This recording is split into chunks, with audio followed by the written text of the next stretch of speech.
C'est le premier gros procès qui concerne des hébergeurs, c'est-à-dire des gens qui ont aidé des migrants. Ça a débuté à Dendermonde parce que c'est un arrondissement judiciaire en Flandre qui est connu pour être ultra répressif.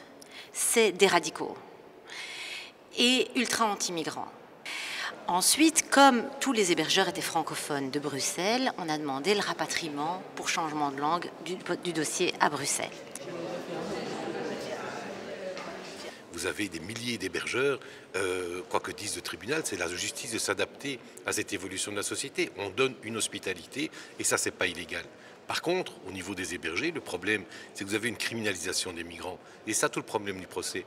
Si mon client s'appelait Jeff Van Kranenbroek, il est clair qu'il ne serait pas poursuivi ici.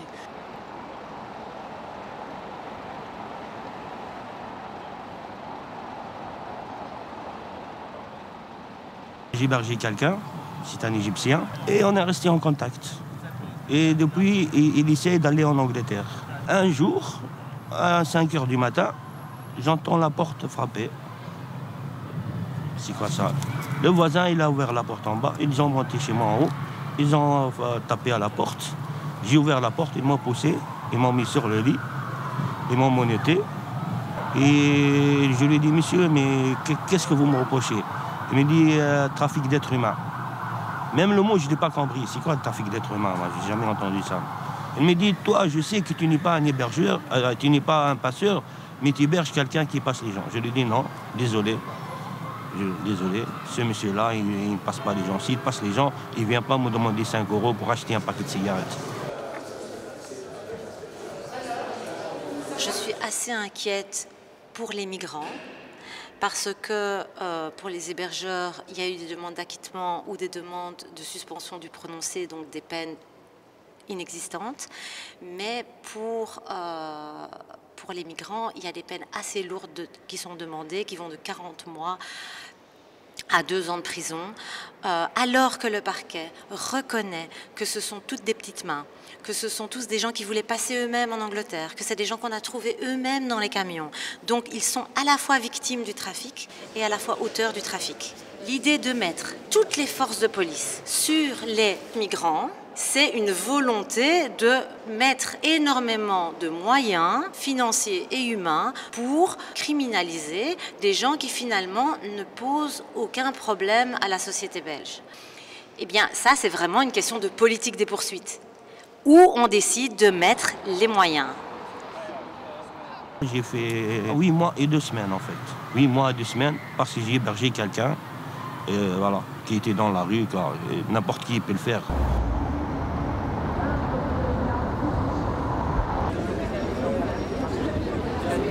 J'aurais jamais imaginé un jour devoir prendre un micro pour porter cette parole-là, pour faire un témoignage pareil.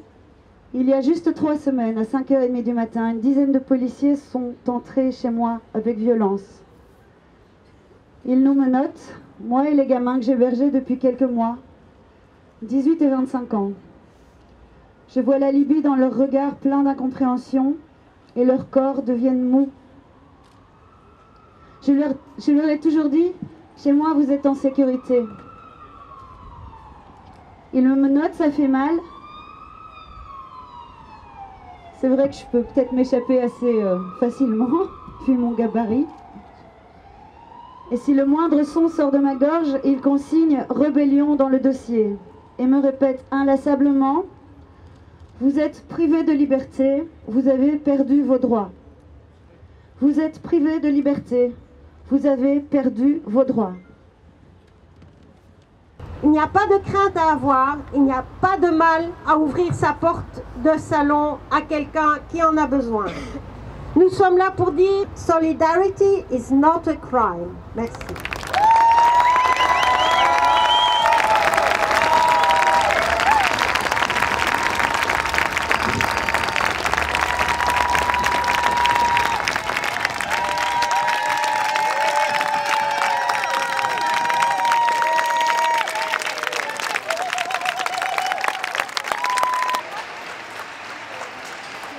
Si les les hébergeurs sont attaqués, c'est surtout dans un but de criminaliser les migrants. Cédric Héroux parlait de les rendre toxiques. L'idée, c'est ces gens sont mauvais, ces gens sont criminels par nature, on les appelle les illégaux, au lieu de parler d'êtres humains. Et ceux qui les aident pourraient devenir mauvais, pourraient devenir criminels de par leur proximité avec ces gens mauvais par nature.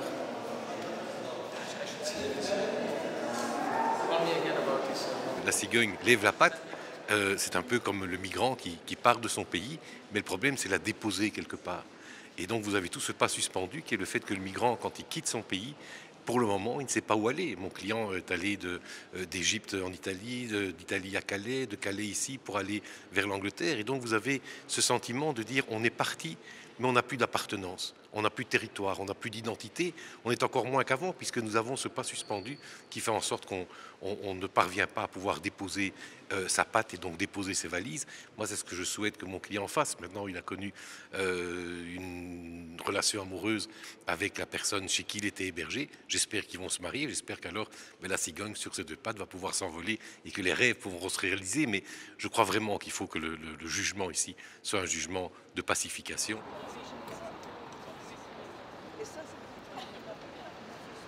En tout cas, merci déjà d'être là pour ce dernier jour du procès de la solidarité. On voulait aujourd'hui tout de même marquer le coup et être présent avec le collectif Solidarity is not a crime, mais on peut la marquer aussi en étant présent à l'intérieur. Et donc on va vite entrer ensemble parce que c'est annoncé à 8h45. Pardon ?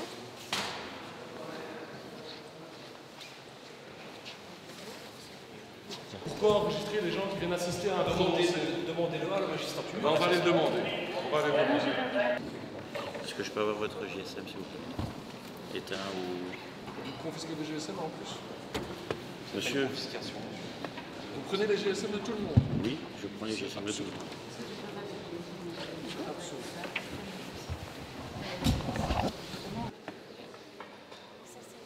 Le responsable de la sécurité ne savait même pas que les GSM étaient pris. Il dit mais non, on ne prend pas les GSM. Je dis mais si, ils sont dans le box là. Et donc ils ont des instructions ici que les responsables de la sécurité ne savaient même pas.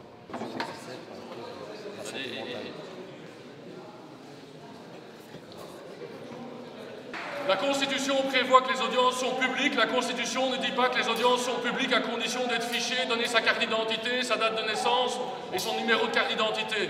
Ce qui est en train de se faire ici est absolument illégal. Derrière le parti. Laurent sort.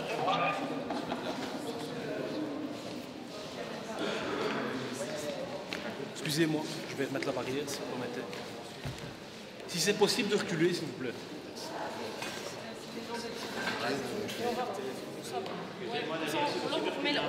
Est-ce que vous n'avancez pas la table d'un mètre? Non, non, non, moi j'ai pas reculé, c'est vous qui allez reculer. Donc il y a 200 personnes là, On va les faire reculer. Est-ce que c'est possible de prendre un peu plus de place et de reculer, s'il vous plaît? Parce qu'ici, c'est pas possible. Si, c'est possible.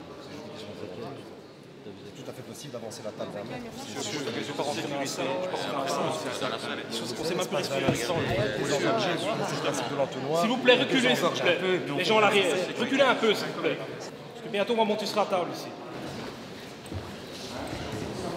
Lorsque le prononcé débutera, la liste sera emmenée par le magistrat du parquet et si aucun incident ne se produit qui justifie qu'on doive retrouver l'une ou l'autre personne présente dans la salle, la liste sera détruite en présence des avocats de la défense. Ceux-ci ont des réserves à faire valoir, qu'ils feront valoir à l'égard du tribunal par les moyens de procédure requis. Voilà. Et les GSM sont conservés parce qu'ils ne sont plus confisqués. Exact. Et vous pouvez conserver vos GSM pour autant qu'ils soient éteints dans la salle d'audience, qui me paraît assez logique. Voilà. S'il vous plaît, monsieur.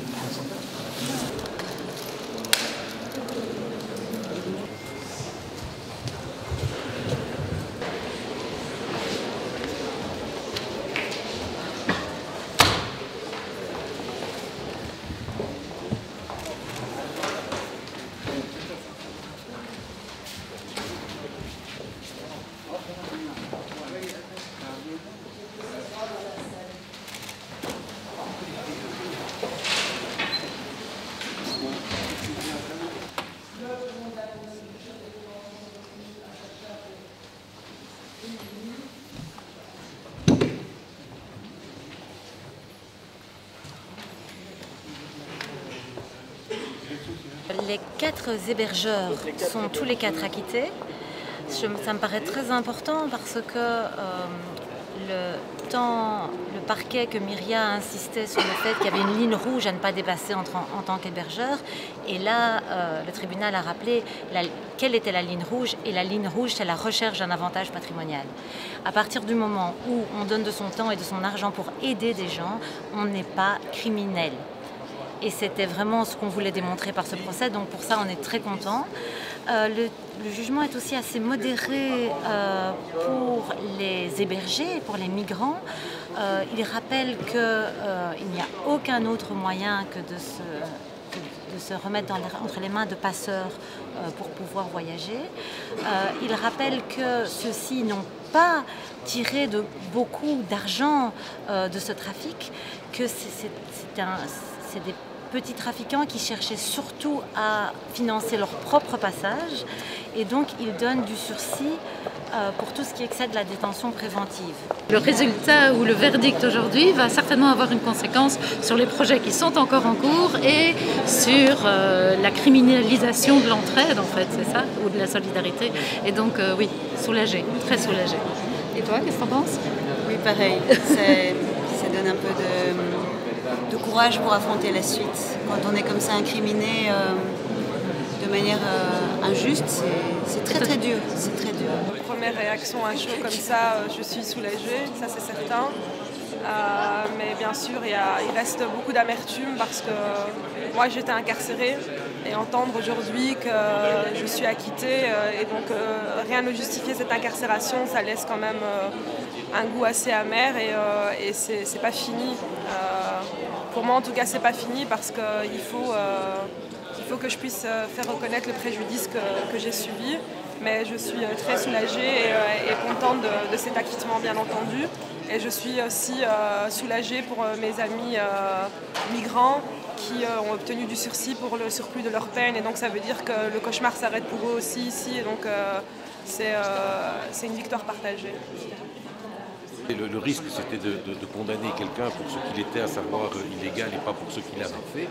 Je crois qu'elle a évité, effectivement, la présidente a évité ce piège, mais le problème encore aujourd'hui, c'est bien sûr la criminalisation des sans-papiers. Quand vous êtes hébergeur, vous hébergez quelqu'un qui, effectivement, commet un délit parce qu'il n'a pas de papier. Je crois que ce sera un mouvement fort du politique de se dire décriminalisons le séjour illégal. Donc ça peut être la suite du jugement d'aujourd'hui.